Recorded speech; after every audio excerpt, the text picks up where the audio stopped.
हरे कृष्ण ध्यान प्रणाम।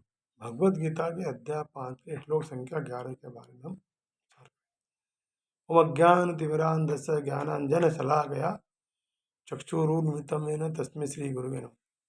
नमो विष्णुपादाय कृष्ण प्रेष्ठाय भूतले श्रीमते भक्ति वेदांत स्वामी नमस्ते सरस्वते देवे गौरवाणी प्रचारणे निर्विशेषा शून्यवादी पाश्चात्य देशता।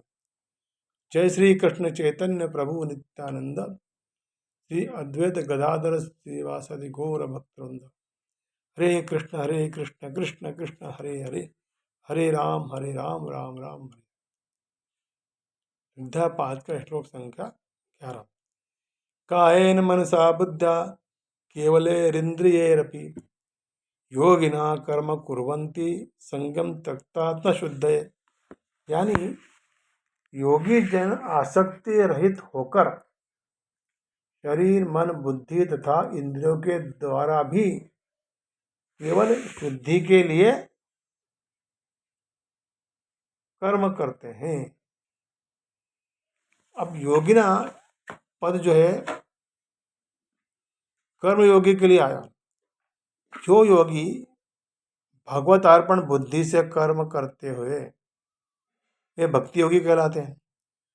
परंतु जो योगी केवल संसार की सेवा के लिए निष्काम भाव पूर्वक कर्म करते हैं वे कर्मयोगी कहलाते हैं।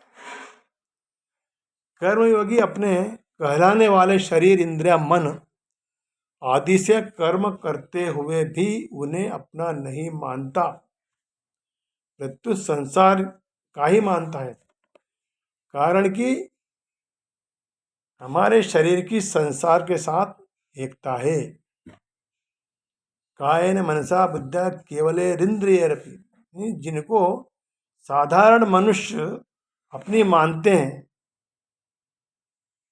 वे शरीर इंद्रिया मन बुद्धि वास्तव में किसी भी दृष्टि से अपनी नहीं है, प्रत्युत अपने को भगवान से मिली हुई है और बिछुड़ने वाली। इनको अपनी मानना सर्वथा भूल है। इन सबकी संसार के साथ स्वतः सिद्ध एकता है।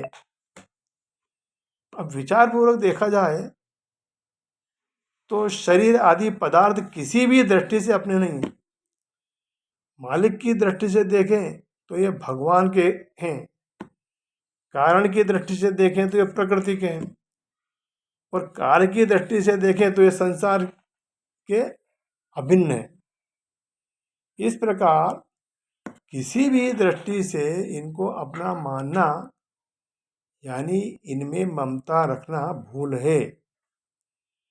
ममता को सर्वथा मिटाने के लिए यहाँ केवले पद प्रयुक्त हुआ है।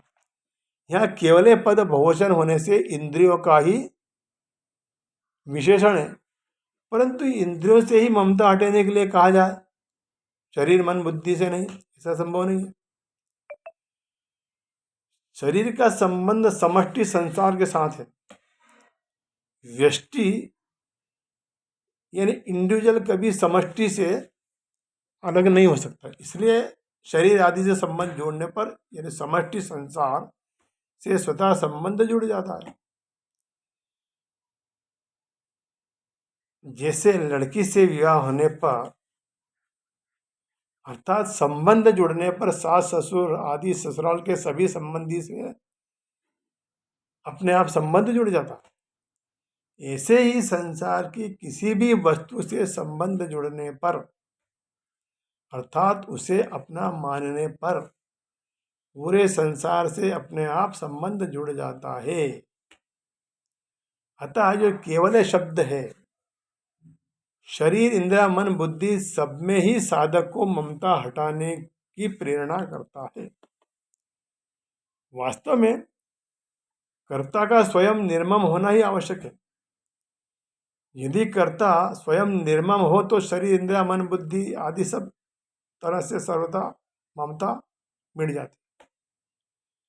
कारण कि वास्तव में शरीर इंद्रिया आदि स्वरूप से सर्वथा भिन्न है, अतः इनमें ममता केवल मानी हुई है, वास्तव में ममता है नहीं। अब कर्मयोग की साधना में फल की इच्छा का त्याग मुख्य है।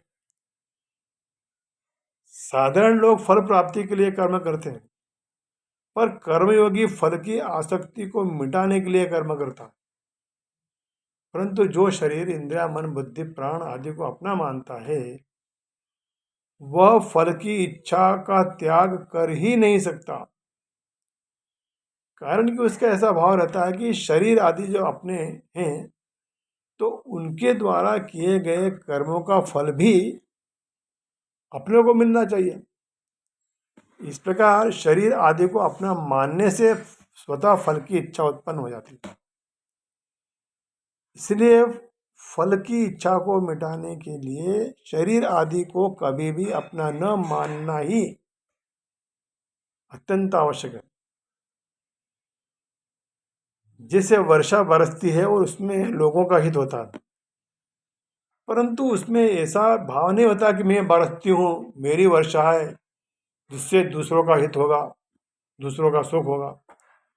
ऐसे ही इंद्रियों आदि के द्वारा होने वाले हित भी अपनापन मालूम न दे,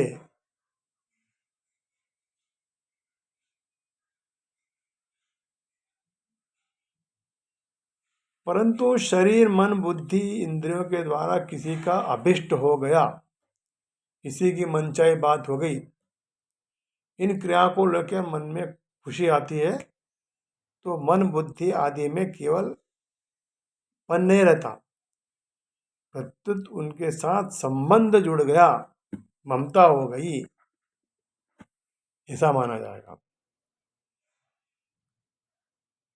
साधारणतः विक्षेप और आवरण दोषों के दूर होने को अंतःकरण की शुद्धि माना जाता है, परंतु वास्तव में अंतःकरण की शुद्धि क्या है? शरीर, इंद्रिया, मन, बुद्धि से ममता का सर्वथा मिट जाना। शरीर आदि कभी नहीं कहते कि हम तुम्हारे हैं और तुम हमारे हो, हम ही उनको अपना मान लेते हैं। उनको अपना मानना ही अशुद्धि है। ममता मल जर जाय, अतः शरीर आदि के प्रति अहंता ममता पूर्वक माने गए संबंध का सर्वथा अभाव ही आत्मशुद्धि कहलाता है। अहंता में ममता होती है, ममता सर्वथा मिटने पर जब अहंता में भी ममता नहीं रहती, तब सर्वथा शुद्ध हो जाती है। शरीर, इंद्रिया, मन, बुद्धि में जो सूक्ष्म अपनापन रह जाता है, उसे सर्वथा दूर करने के लिए कर्मयोगी कर्म करते हैं।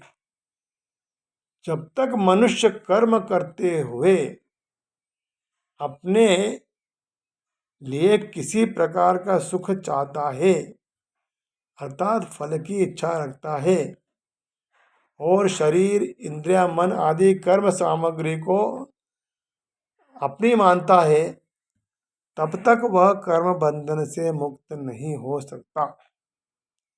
इसलिए कर्म फल की इच्छा का त्याग करके और कर्म सामग्री को अपना न मानकर केवल दूसरों के हित के लिए कर्म करता है। कारण कि योगारूढ़ होने की इच्छा करने वाले मननशील योगी के लिए कर्म करना ही हेतु कहा जा सकता है। इस प्रकार दूसरों को हित के लिए वह जो जो कर्म करता है, त्यों त्यों ही ममता आसक्ति मिटती चली जाती है और अंतःकरण की शुद्धि होती चली जाती है। यही श्लोक का तात्पर्य। हरे कृष्णा, दंडवत।